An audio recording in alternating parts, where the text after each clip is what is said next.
Nuestro Padre Jesús Nazareno, sinasamba ka namin, pinipintuho ka namin, aral mo ang aming buhay at kaligtasan. Nuestro Padre Jesús Nazareno, iligtas mo kami sa kamatayan, ang krus mong pinamatayan ay sagisag ng aming kaligtasan. Nuestro Padre Jesús Nazareno, dinarangal ka namin. Nuestro Padre Jesús Nazareno, inulwalhati ka namin. Nuestro Padre Jesús Nazareno, inarangal ka namin. Nuestro Padre Jesús Nazareno, inulwalhati ka namin.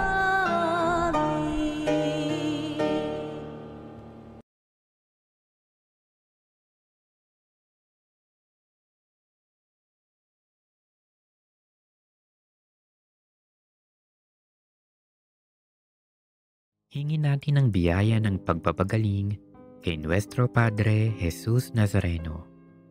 Manalangin tayo sa ngalan ng Ama at ng Anak at ng Espiritu Santo. Amen.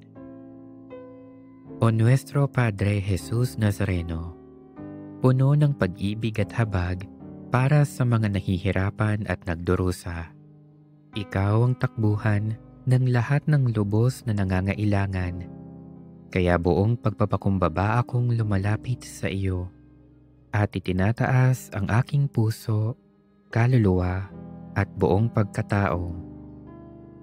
O Nuestro Padre Jesus Nazareno, hipuin mo ako ngayon ng iyong mapaghimalang kamay at idulot sa akin ang pagpapagaling at mabuting kalusugan na aking minimithi. Puspusin mo ako ng iyong biyaya, lakas at kapangyarihan, nang tuluyan ng mapawi ang aking sakit, kalungkutan at pagdurusa. O Nuestro Padre Jesus Nazareno, ikaw ang aking tanglaw, ikaw ang aking pag-asa, ikaw ang aking lakas, at higit sa lahat, ikaw ang aking dakilang manggagamot. Damayan mo ako sa panahong itong kailangang kita.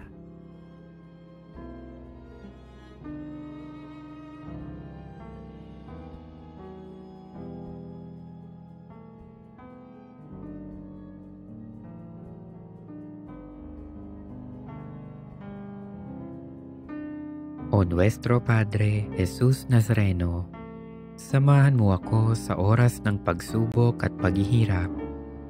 Patibayin mo ang aking pananampalataya. Palakasin mo ang aking loob nang malampasan ko ang karamdamang nagpapahirap sa akin at sa maraming may sakit. O Nuestro Padre Jesus Nazareno, dinggin mo ang aking mga hibik nang tuluyan kong madama ang iyong nakapagpapagaling na pag-ibig. Nananalig akong gagawa ka ng himala sa aking buhay. O Nuestro Padre Jesus Nazareno, buong paggalang at pagtitiwala akong tumatawag sa iyo. Pagalingin mo nawa ako mula sa lahat ng aking karamdaman. Alisin mo nawa ang aking mga takot at alalahanin sa buhay. Patawarin mo nawa ako sa aking mga kasalanan at bigyan mo nawa ako ng tunay na kapayapaan at malakas na pangangatawan. O Nuestro Padre Jesus Nazareno, nagtitiwala ako sa iyong walang hanggang kapangyarihan. Nananalig ako sa iyong mga salita at naniniwala akong walang sakit na hindi mo kayang pagalingin. Alam kong hindi mo ako bibiguin, kaya narito ako at nagpapasalamat sa iyong walang hanggang pagkalinga sa akin. O nuestro Padre Jesus Nazareno, turuan mo akong magtiwala sa dakilang kalooban ng Diyos. Maging handa nawa akong tanggapin kung ano ang kaniyang naisin. Nang buong tapang kong maharap ang lahat ng pagsubok at paghihirap. O nuestro Padre Jesus Nazareno, kaawaan mo ako. Amen.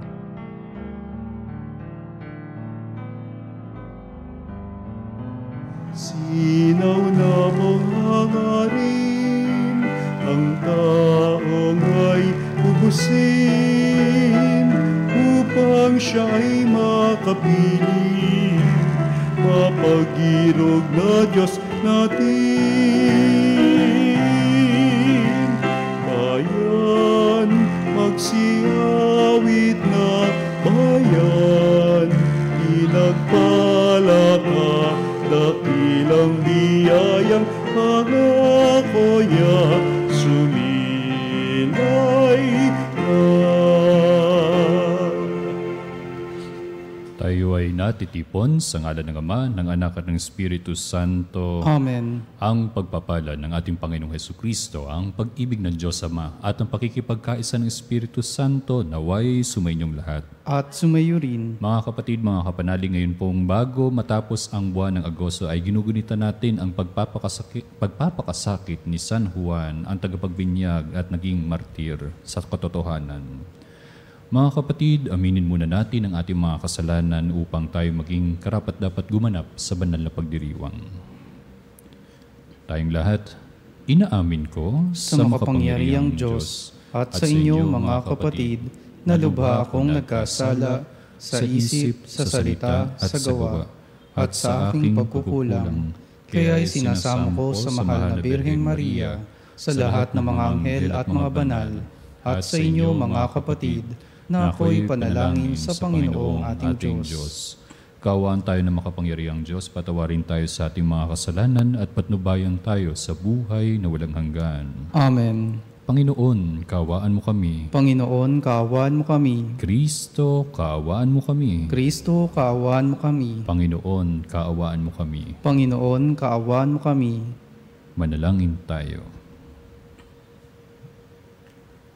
Ama naming makapangyarihan, niloob mong pagkasilang at pagkamatay ang iyong anak ay pangunahan ni San Juan Bautista, ang kanyang pagpapakasakit para sa matapat mong katotohanan, at ang kanyang pagsisikap na sundin ang loob mong makatarungan ay amin nawang dibdibang mapanindigan sa pananalig sa iyong aral. Sa pamamagitan ni Hesukristo, kasama ng Espiritu Santo, magpasawalang hanggan. Amen.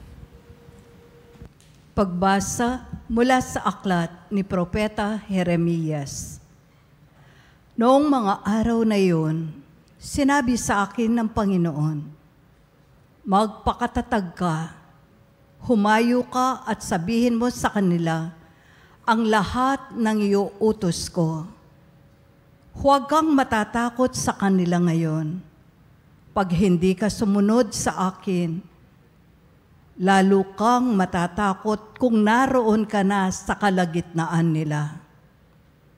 Pakinggan mong mabuti ito, Jeremias. Ang bawat isa sa lupaing ito, ang mga hari ng Huda, ang mga pinuno, ang mga saserdote, at ang buong bayan ay sasalungat sa iyo. Ngunit, gagawin kitang sintibay ng isang lungsod na naliligid ng mga muog, sintatag ng haliging bakal o pader na tanso. Hindi kanila matatalo sapagkat ako ang mag-iingat sa iyo. Akong Panginoon ang nagsasabi nito. Ang salita ng Diyos. Salamat sa Diyos. Patuloy kong isasaysay ang dulot mong kaligtasan. Patuloy kong isasaysay ang dulot mong kaligtasan. Sa iyo lang, Panginoon, lubos akong nananalig. Huwag mo akong pabayaang mapahiya at malupig. Tulungan mo ako ngayon Yamang ikaw ay matuwid. Ako sana ay sagipin, sa daing ko ay makinig. Patuloy kong isasaysay ang dulot mong kaligtasan. Ikaw nawa ang muog ko at ligtas na kakanlungan. Matatag na kublihan ko at matibay na sanggalang.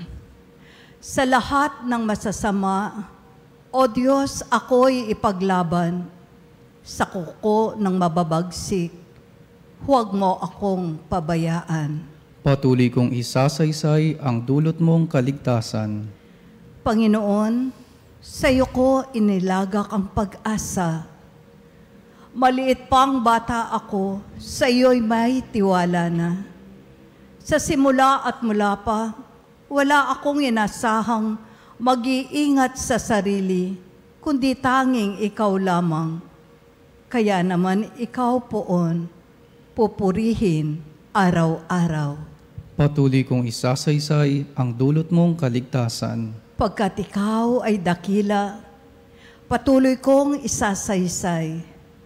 Maghapon kong ihahayag ang dulot mong kaligtasan.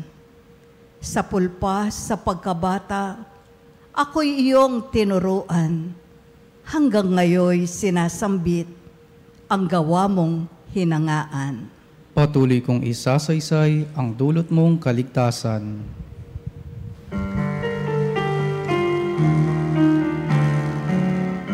Alleluia, alleluia. Alleluia, alleluia. Alleluia. Alleluia. Alleluia, alleluia. Mapalad ang inuusig sa gawang puspos ng bait, pagkat may kakamting langit. Alleluia, alleluia. Sumainyo ang Panginoon. At sumayo rin. Ang pagpapahayag na mabuting balita ng Panginoon ayon kay San Marcos. Papuri sa iyo, Panginoon.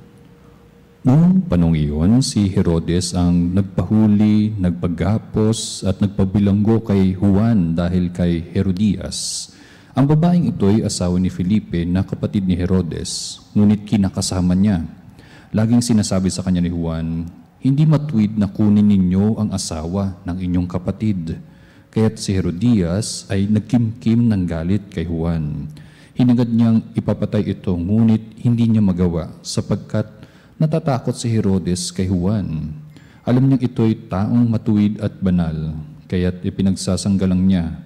Gustong-gusto niyang makinig kay Juan, bagamat labis siyang nababagabag sa mga sinasabi nito. Sa wakas, ay nagkaroon ng pagkakataon si Herodias nang anyayahan ni Herodes sa kanyang kaarawan ang kanyang mga kagawad, mga pinuno ng hukbo at mga pangunahing mamamayan ng Galilea. Pumasok ang anak na babae ni Herodias at nagsayaw. Labis na nasiyan si Herodes at ang mga panauhin, kaya't sinabi ng hari sa dalaga, "Hingin mo sa akin ang anumang ibig mo at ibibigay ko sa iyo." Naisumpa pa niyang ibibigay kahit ang kalahati ng kanyang kaharian kung ito ang hihilingin. Lumabas ang dalaga at tinanong ang kanyang ina, "Ano ang hihilingin ko?" "Ang ulo ni Juan Bautista," sagot ng ina. Dali-daling nagbalik ang dalaga sa kinaroroonan ng hari. "Ang ibig ko po'y ibigay ninyo sa akin ngayon din sa isang pinggan ang ulo ni Juan Bautista," sabi niya. Labis na nalungkot ang hari, ngunit dahil sa kanyang sumpa na narinig ng kanyang mga panauhin, hindi niya matanggihan ang dalaga. Kaagad niyang iniutos sa isang bantay na dalhin sa kanya ang ulo ni Juan. Sumunod ang bantay at pinugutan si Juan sa bilangguan. Inilagay ang ulo sa isang pinggan at ibinigay sa dalaga. Ibinigay naman yon ng dalaga sa kanyang ina. Nang mabalitaan ito ng mga alagad ni Juan, kinuha nila ang kanyang bangkay at inilibing. Mga kapatid, mga kapanalig, ang mabuting balita ng Panginoon. Pinupuri ka namin, Panginoong Hesukristo. Mabuting balita pero napakasakit, no, ang ating napakinggan na ebanghelyo ngayon. Ito yung dalawa, no? So isa sa mga dalawa na pinakamakasakit o masakit na ebanghelyo na napakinggan natin. Yung una, yung kay Jesus, di ba? Ang pagpapakasakit ni Jesus. Ito rin yung kay San Juan Bautista. Ngayon po ay piyesta sa Mayliliw, no? I think doon po yung parokya ng dating ng mga Franciscano. Pinagdiriwang nila yung beheading, no? Hindi po yung St. John the Baptist na June 24 na kapanganakan niya, no? So yun. Katabi niya ito yung parokya naman po ng Nagkarlan. Ang Liliw yung paggawaan ng mga tsinelas, no? Hindi ko alam kung sa Liliw o sa Nagkarlan yung tawag nito, Kampanerang Cuba, no? Ni Vilma Santos at saka ni Ann Curtis. Basta parehas yun kasi doon na may magandang kampanera doon sa lugar na yon. I think Nagkarlan yata, San Bartolomeo, no, na simbahan. Mga kapatid, mga panalig, ngayon po ang ebanghelyo natin ngayon ay ang sabi ko na pinakamabigat, no, na kabanata sa kasulatan, ang pagpatay kay San Juan Bautista, no? Pagpatay dahil yun nga yung pinugutan siya ng ulo. Napakabigat yun dahil yun nga ang nangyari, no? Mabigat katulad ng kay Jesus, yung pagpapakasakit, no? If you watch the Passion of Christ, tapos nung siya ay ipako pa sa krus, hindi biro ang ito, no, ng kanilang kamatayan. Maggagawa ito ng isang tao dahil may kalyo na ang puso sa paggawa ng kasalanan. No, pawang katotohanan lamang ang sinambit ni San Juan Bautista, pero ito ang idinulot sa kanya, no, na kung saan yung kasamaan ni Herodias ay talagang sagad na sagad. Ikaw ba naman, kaya mong papugutan ng ulo at gayon din ihandog pa sa iyo, no? Ipakita pa sa iyo sa isang pinggan or platter, no, yung ulo ng iyong nais mong patayin, no? At ipakita doon sa tao na yon na talaga siyang patay, no? Yung mga ganyan. At yon ay dulot ng isang sobra o sukdulan na talaga ang kasamaan. Kaya ang katotohanan, actually, yun ang ibinibigay, ang dulots ay yung maging malaya tayo at gayon din ay nakikita nga kung sino tayo kapag nalaman o nabunyag nga ang katotohanan sa atin. So siya kasi si San Juan Bautista ay ang tinig na sumisigaw sa ilang, di ba? Ito yung lagi natin napapakinggan sa Ebanghelyo o sa mga kasulatan patungkol sa kanya upang ihanda ang daraanan ng ating Panginoong Hesukristo. So He actually paved the way to our Lord Jesus Christ. Ngunit dahil sa katapatan niya sa katotohanan, hindi siya nagdalawang isip na ipahayag kay Herodes ang kanyang maling pamumuhay. So parang hindi lang siya advisor, bagkos itinuring na parang kapatid, itinuring na parang kaibigan, tunay na kaibigan ni San Juan Bautista si Herodes because of his concern. Maling-mali nga naman talaga, di ba, na kunin ni Herodes ang asawa ng kanyang kapatid because it's already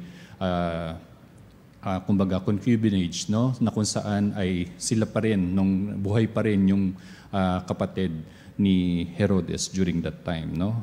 Kahit pa nagdulot ito ng kanyang pagkabilanggo ni San Juan Bautista at kalaunan nga ang kanyang buhay. Makikita natin dito yung dalawang mahalagang aral sa ating nabasang ebanghelyo mula kay San Marcos. Una, yung pagiging tapat sa katotohanan ay may kabayaran, no? So, ito yung pinopromote ng ating programa palagi, ang Veritas, the Truths, no? Yung katotohanan. Si Juan ay hindi natakot magsabi ng totoo. Maganda ito para pagnilayan natin sa kasalukuyan dahil ito ngayon, no, sa lumalaganap nga na fake news at gayon din mas lalo na sa mga naglilihim at nagtatago ng mga na mga kwento o gayon din na mga pruweba sa mga mapa sa simbahan at gayon din sa ating lipunan in our society ay dapat ay nabubunyag palagi ang katotohanan at inaalam talaga ang katotohanan. Kahit laban pa sa isang makapangyarihang hari ay hindi natakot si Juan Bautista. Ganun din tayo. Sa mundo ngayon, mahirap manindigan sa tama, di ba? Lalo na kapag ang buhay natin ang kapalit, no? Lalo na kung masakit, hindi popular o makakasakit ng loob pa tayo ng iba. Ngunit pinapakita sa atin na San Juan Bautista na ang tunay na propeta ay hindi sumusunod sa agos, bagkos kundi o doon sa kalooban palagi ng ating Panginoong Diyos. Doon pa rin sa pusong tapat ng ating Panginoong Diyos, pusong totoo ng nagmamahal ng ating Panginoong Diyos. Pangalawa, ang makikita din natin dito sa ating ebanghelyo at gayon din kay San Juan Bautista, ang kapangyarihan at pagnanasa ay maaaring humantong doon sa kasamaan. Kaya yung kay Herodes, yung sukdulan ng kanyang kasamaan, sabi ko nga, nagkakalyo ang kanyang puso dahil nagawa niya yun, no? Naisipan na yun niyang banggitin at gayon din, di ba? Napatayin talaga sa pamamagitan pa ng pagpugot sa ulo ni San Juan. Si Herodes ay natakot sa katotohanan, no? Ayaw niyang mabunyag ang kanyang sarili. Si Herodias ay nagalit sa katotohanan at si Salome ay ginamit pa para maisakatuparan ang kasamaan. Nakikita natin kung paanong ang inggit, ang galit at pagnanasa ay maaaring pumatay. So that's why this sins, di ba, yung inggit at labis-labis na galit at yun din ang pagnanasa ay tinatawag natin sa ating simbahan. They are deadly sins. Nakamamatay siya, no? Hindi lamang ng tao, kundi ng ating konsensya. Kaya sabi ko nga kanina, ay nagkakakalyo na ang puso ni Herodias. At sana hindi tayo humantong sa ganon. At marami tayong nakikita ngayon noon, no, sa mga balita natin sa ating mga politicians or involved ngayon, no, sa mga proyekto, no, ng isang ahensya, no, ng ating gobyerno. Kaya yun, no, dahil may kalyo na siguro ang kanilang mga puso, kaya nagagawa na lang niyon na mangurakot at gayon din ay mangangkam, no, ng kaban, ng pinagpaguran ng ating mamamayang Pilipino. Kaya kung hindi natin babantayan ang ating mga puso, mga kapanalig, maaari tayong mahulog sa parehong mga tukso o kasamaan na ito. Ang magbulag-bulagan sa mali at ang gawing biktima ang mga inosenteng mamamayan, no, or kapwa natin. Kaya mga kapatid, mga kapanalig, sa panahon natin ngayon, tayo rin ay tinatawag na maging tinig, maging boses ng ating Panginoong Diyos. Maaaring hindi tayo tulad ni San Juan Bautista na magsasalita sa hari, no? Ngunit tinatawag tayo magsalita sa ating pamilya pa lamang, no? Tayo ay maging konsensya, maging gabay, maging ehemplo, mas lalo na rin sa ating kaibigan na ginawa ni San Juan Bautista kay Herodes. Komunidad, mas lalo na kung tayo ay binigyan ng pagkakataon, posisyon o estado para magsalita at maging concern sa ating komunidad, ay gawin natin ito. Lalo na kapag nakikita natin ang kasinungalingan ang lumulutang dito. Walang katarungan o kasalanan. Minsan, mas madaling manahimik nga, di ba, mga kapanalig, no? Magbulag-bulagan at magkurong na rin wala tayong nakikita o wala tayong naririnig. Ngunit ang pananampalataya ay hindi dapat manatiling tahimik. Ang pananampalataya ay paninindigan at ang paninindigan ay nangangailangan ng tapang at katapatan. Kaya hilingin natin sa ating Panginoong Diyos ang lakas ng loob, our courage, na maging tapat tayo sa Kanya palagi. Kahit na ito ay mahirap at tayo ay sumusuong sa kasakitan at gayon din kahirapan ng ating puso, no? At tulad ni San Juan Bautista, naway maging malinaw ang ating tinig sa gitna ng isang mundong puno ng ingay. Ang tinig na nagtuturo kay Kristo, ang tunay na liwanag at katotohanan. Mga kapatid, mga kapanalig, marami ang nagpapatotoo sa kanilang pananampalataya sa pamamagitan ng kanilang buhay. Dahil sa pagkabatid natin na ang ating misyon sa mundo ay maging mga propeta, manalangin tayo sa ating mapagmahal na Ama na gawin tayong tapat sa ating bukasyon. Sumaamin nawa ang iyong lakas, Panginoon. Sumaamin nawa ang iyong lakas, Panginoon. Ang simbahan, naway may tapang na tuparin ang kanyang propetikong misyon na ipahayag ang ebanghelyo ng walang takot o kompromiso. Manalangin tayo sa Panginoon. Sumaamin nawa ang iyong lakas, Panginoon. ang mga naglilingkod sa pamahalaan, naway magkaroon ng budhing matatag na nakabatay sa katapatan at moralidad. Manalangin tayo sa Panginoon. Sumaamin nawa ang iyong lakas, Panginoon. Ang ating pamayanan, naway manindigan at magsalita para sa katarungan at dignidad ng tao. Manalangin tayo sa Panginoon. Sumaamin nawa ang iyong lakas, Panginoon. Tayo naway hindi panghinaan ng loob dahil sa mga pagsubok sa buhay, bagkus higit na maging matatag sa pananampalataya sa pamagitan ng mga ito. Manalangin tayo sa Panginoon. Sumaamin nawa ang iyong lakas, Panginoon.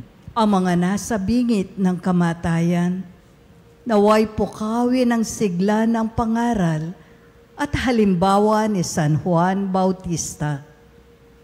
Manalangin tayo sa Panginoon. Sumaamin nawa ang iyong lakas, Panginoon. Sa ilang sandali ng katahimikan, ating ipanalangin ang iba pang mga pangangailangan ng ating pamayanan, pati na rin ng ating natatanging kahilingan.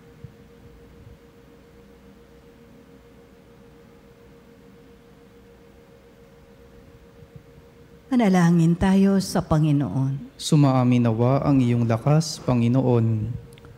Diyos naming makapangyarihan, pinagpala mo kami ng pangaral at halimbawa ni San Juan Bautista.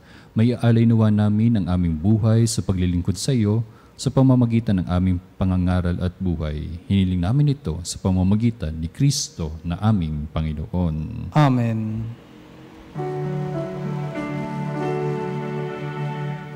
Panginoon,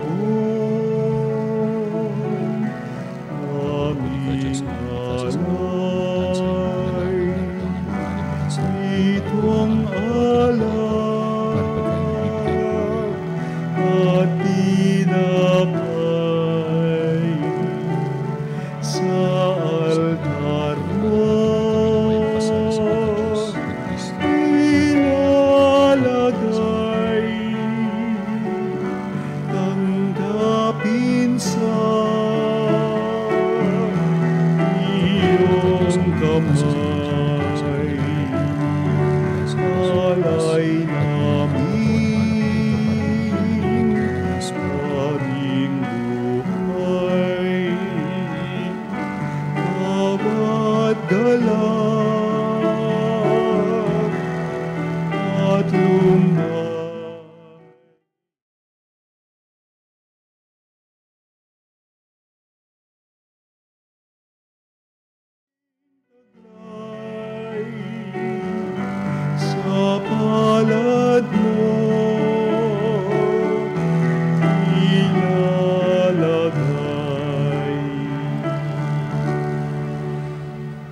Manalangin kayo mga kapatid upang paghahain natin ay kalugdan ng Diyos amang makapangyarihan.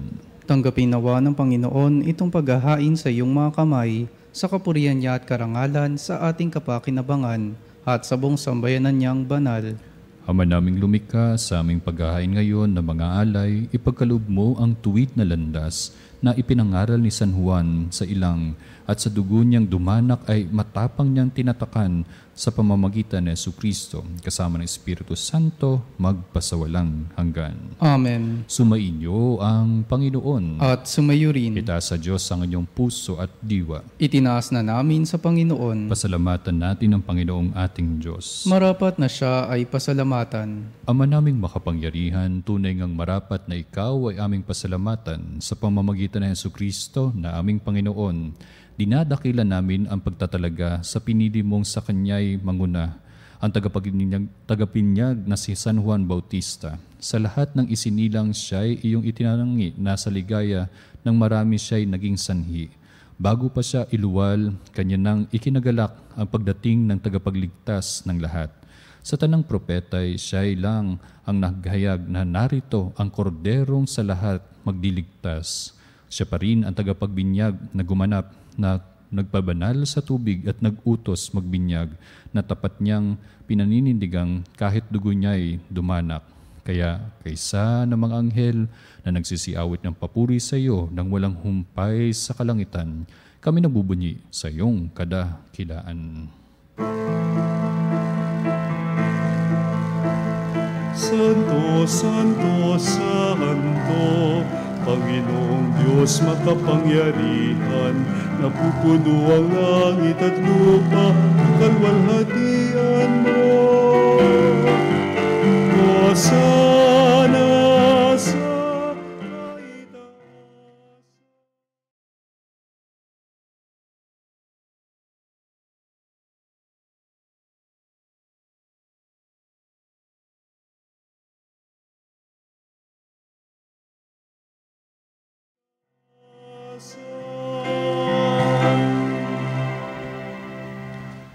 Ama naming banal, ikaw bukal ng tanang kabanalan, kaya't sa pamamagitan ng iyong Espiritu, gawin mong banal ang mga kaloob na ito upang para sa amin maging katawan at dugo ng aming Panginoong Hesu Kristo. Bago niya pinagtiis ang kusang loob na maging handog, hinawakan niyang tinapay, pinasalamatan kanya. Pinaghati-hati niya yon, inabot sa kanyang mga alagad at sinabi, "Tanggapin ninyo lahat ito at kanin, ito ang aking katawan na ihahandog para sa inyo."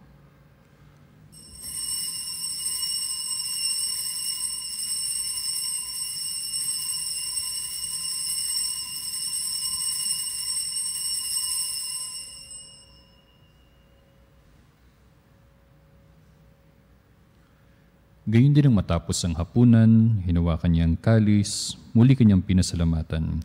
Inabot niya ang kalis sa kanyang mga alagad at sinabi, "Tanggapin ninyo lahat ito at inumin. Ito ang kalis ng aking dugo, ng bago at walang hanggang tipan. Ang aking dugo na ibubuhos para sa inyo at para sa lahat sa ikapagpapatawad ng mga kasalanan. Gawin ninyo ito sa pag-alala sa akin."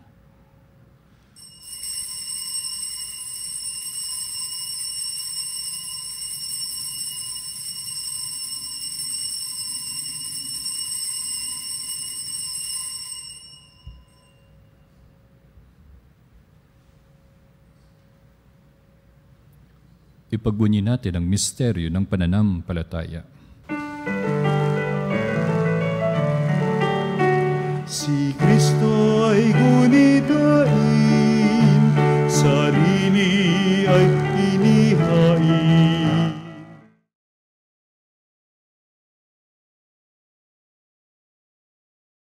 Saluhan natin hanggang sa siya'y dumating.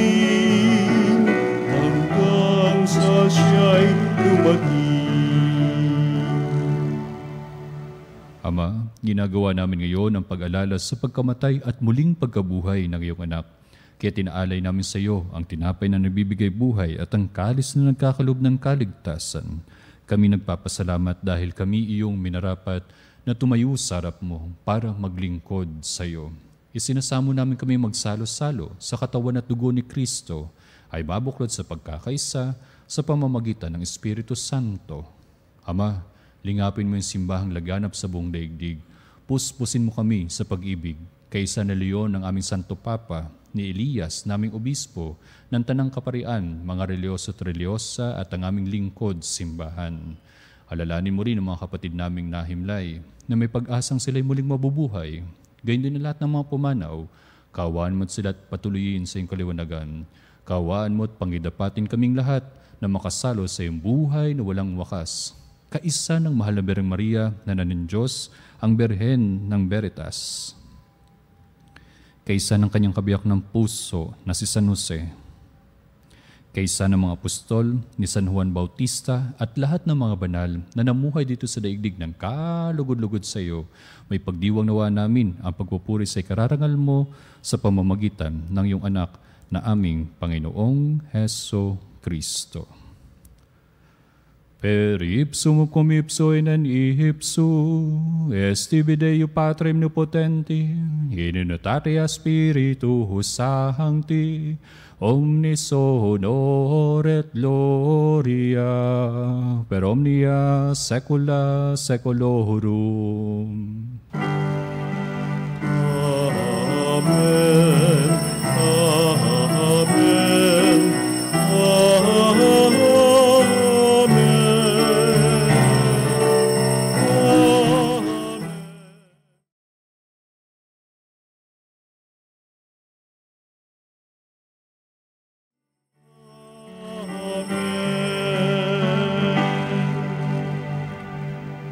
Sa tagubili na nakagagaling na utos sa turo ni Jesus na Panginoon natin at Diyos, ipahayag natin ng lakas loob.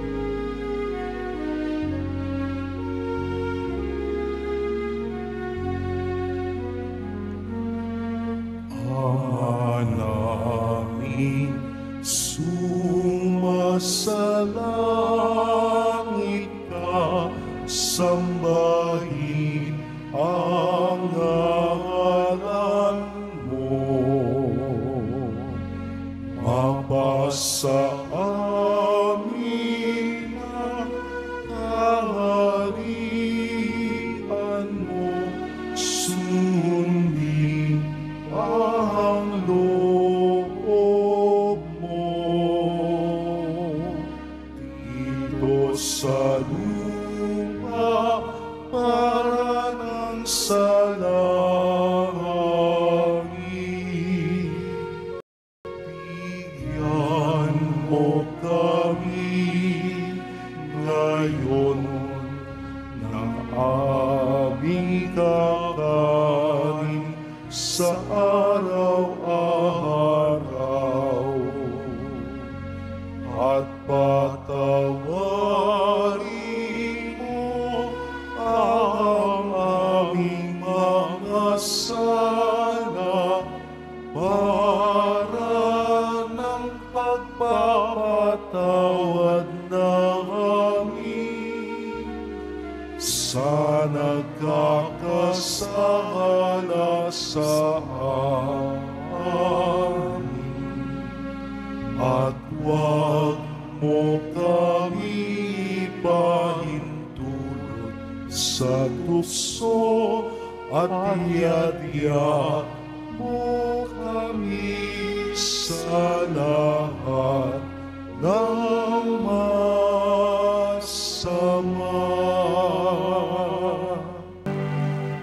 Hinihiling namin kami, adya sa lahat ng masama, pagkaluban ng kapayapaan araw-araw, iligtas sa kasalanan at ilayo sa lahat ng kapahamakan, samantalang aming pinananabikan ang dakilang araw ng pagpapahayag ng tagapagligtas naming si Jesucristo.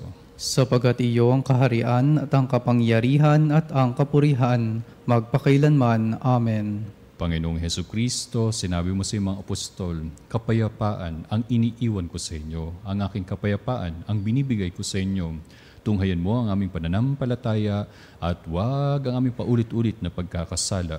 Pagkalubad mo kami ng kapayapaan at pagkakaisa, ayon sa iyong kalooban, kasama ng Espiritu Santo, magpasawalang hanggan. Amen. Ang kapayapaan ng Panginoon ay laging sumainyo. At sumayo rin. Nang may kababaang loob, magbigayan tayo ng tanda ng pagmamahal at kapayapaan sa bawat isa. Peace be with you, mga kapanalig.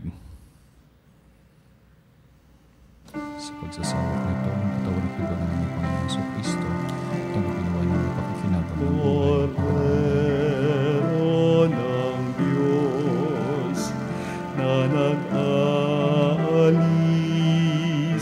ng mga kasalanan ng mundo, maawa ka sa amin.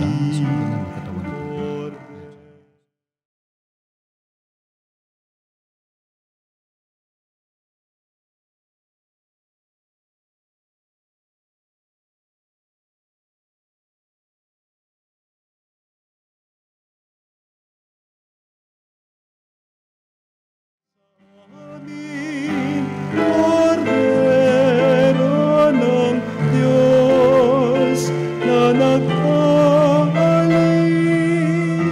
ng mga kasalanan ng mundo, ipagkaloob po ninyo sa amin ang kapayapaan.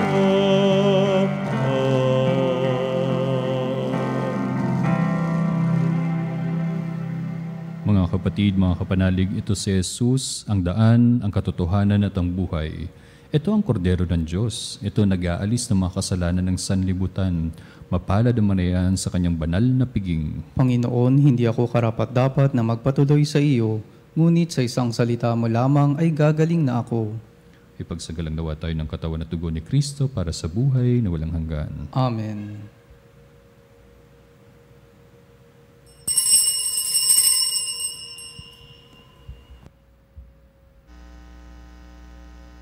Mga kapanalig, ating dasalin ang komunyong espiritual. O Jesus, nananalig ako sa pananahan mo sa kabanal-banalang sakramento. Minamahal kita higit sa lahat at hangad ka ng aking kaluluwa. Hindi ko man matatanggap ngayon ang iyong katawan at dugo, inaasahan ko na patuloy kang mamumuhay sa aking puso. Naniniwala ako na narito ka at kaisa ka ng aking buong pagkatao. Huwag mong ipahintulot na mawalay ako sa iyo. Amen. Panalangin sa karangalan ng Nuestro Padre Jesus Nazareno. O Jesus Nazareno, katamis-tamisan naming manunubos, sa harap mo ngayon naririto kami't nangangayupapa at nagsisisi ng taos-puso sa aming pagiging walang turing sa iyo at paglimot sa di mabilang na mga biyaya mo, lalong-lalo na yaong mahalagang biyaya ng pagtutubos. Dinaramdam namin at pinagsisisihang labis, Panginoon ko, ang pagkakasala namin sa iyo.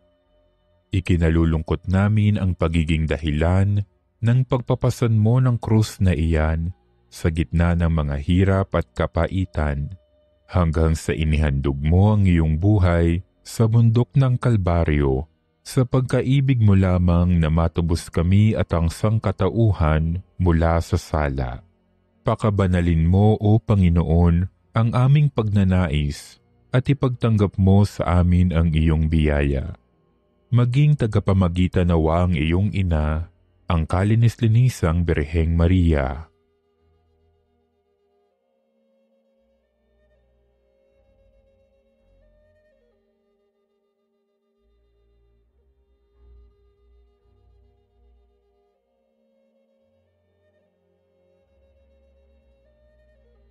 Ama naming makapangyarihan, niloob mong akuin ang iyong anak, ang krus at kamatayan, upang ang sangkatauhan ay matubos at mabuhay. Ang pag-ako namin sa krus at kamatayan dito sa lupa, ayon sa diwa ng pagsunod sa iyong loob, na ginanap ng iyong anak, ay magpagindapat nawa naming kamtin ang lubos na katubusan at pagkabuhay sa iyong piling, sa pamamagitan ni Hesukristo, kasama ng Espiritu Santo, magpasawalang hanggan. Amen.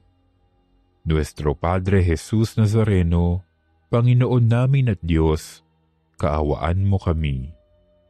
Ang pahayag ni San Juan, waring buwang kabilugan, si Jesus na aking mahal, at ako'y nasisiyahang maging buwang kalahatian.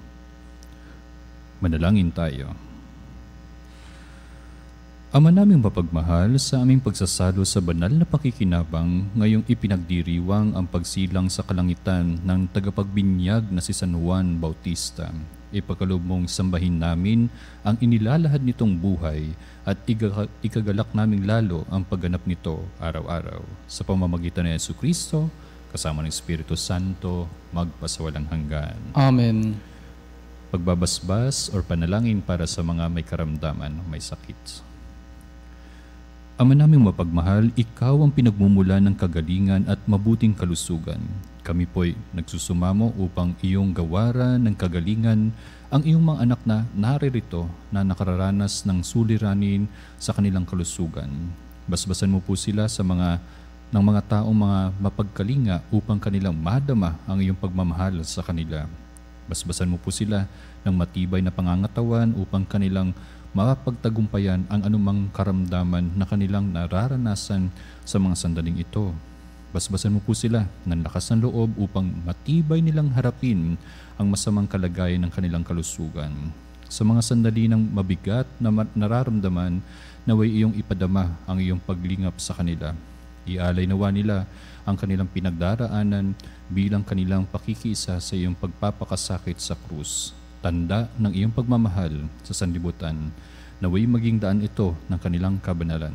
Ang lahat ng ito ay aming hiniling sa pamamagitan ni Maria, ang ina ng Veritas, at ni San Juan Bautista na aming mga pintakasi. Amen. Mga kapatid, mga kapanalig, ilang patalastas lamang po.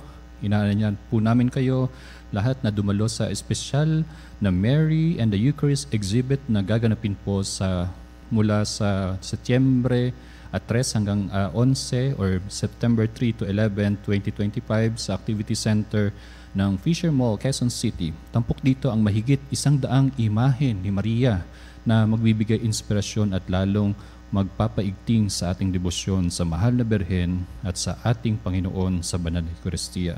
Halina at sama-sama nating damhin ang biyaya ng presensya ni Kristo sa Eucharistia kasama pagmamahal at paggabay ng ating ina, ang mahal na Birheng Maria. Maraming salamat po.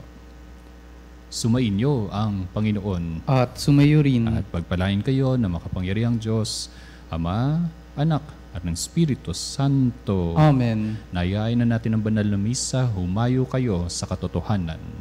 Salamat sa Diyos.